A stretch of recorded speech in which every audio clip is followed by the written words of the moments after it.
கிறிஸ்துவுக்குள் மிகவும் பிரியமானவர்களே, கர்த்தராகிய இயேசு கிறிஸ்து நாமத்தினாலே உங்களை வாழ்த்துகிறேன்.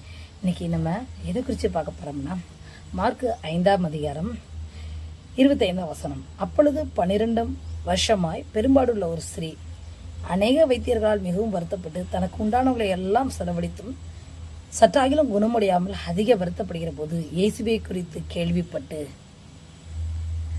பிரியமானவர்களே, அவ இயேசு குறித்து கேள்விப்பட்டவனாய் பட்டவுடனே தனக்கு கண்டிப்பாக சுகம் கிடச்சிருன்னு அவளுக்கு ஒரு முழுமையான நம்பிக்கை வந்துருச்சு. ஒரு 100% நம்பிக்கை வந்துருச்சு. அப்போ என்ன செய்கிறா, ஆண்டவரை பார்க்க அவளை தேடிட்டு ஓடுறா. அப்போ அந்த கூட்ட நெரிசலுக்குள்ள அவருடைய வஸ்திரத்தின் ஓரத்தை தொட்டுருதா. இந்த இடத்துல என்ன நடக்குன்னா, ஆண்டவருக்கே தெரியல அந்த இடத்துல ஒரு அற்புதம் நிகழப்போகுதுன்னு ஆண்டவருக்கே தெரியாமல் இருந்திருக்கு. என் வஸ்திரத்தை தொட்டது யார் என்று கேட்கிறாரு. இதுக்கு என்ன அர்த்தம்னா, நம்முடைய பாதைகள், நம்முடைய வழிகள், நம்முடைய வாழ்க்கை முறைகள் சரியாய் இருக்கிற பட்சத்தில், முழுவதும் கர்த்தருடைய பார்வையில் நீதியாய் இருக்கிற பட்சத்தில்,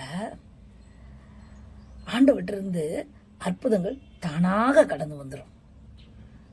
அப்படிதான் இந்த பெருமிட உள்ள ஸ்ரீக்கு வஸ்திரத்தை தொட்டவனே ஆட்டோமேட்டிக்கா ஆண்டவற்றிலிருந்து வல்லமை போய் அவ சுகம் அடைஞ்சிருக்கா, சொஸ்தமாயிருக்கா.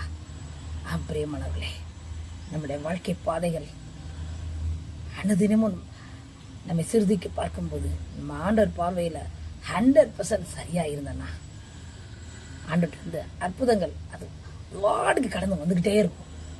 அதுக்கு எந்த தடையுமே இருக்காது. அவ இயேசுவை பெரும்பாடுள்ள சரி முழுமையாய் முழு நம்பிக்கையாய் நம்பினான். அவரை தொட்டா தனக்கு சுகம் கிடைக்கும்.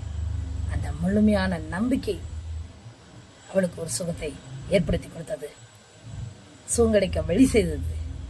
அதே போலதான் நம்முடைய வாழ்க்கையில முழு மனதா முழுமையா இந்த பெருமிட உள்ள ஸ்ரீ மாதிரி நம்ம நம்புவோம். அன்று வாழ்க்கையில் இருக்கிற எல்லா குறைகளையும் இன்னைக்கு சரியாக்க வல்லவராயிருக்கிறார். நீங்க அப்படி சரியா இருக்க பட்சத்துல அற்புதங்களும் அதிசயங்களும் தானாய் கடந்து வரும், தானாய் கடந்து வரும். ஆமென். அந்த இயேசுவை நம்புங்கள், விசுவாசியுங்கள், ஏற்றுக்கொள்ளுங்கள். அவர் கரத்திலிருந்து அற்புதங்களை பெற்றுக்கொள்வீர்கள்.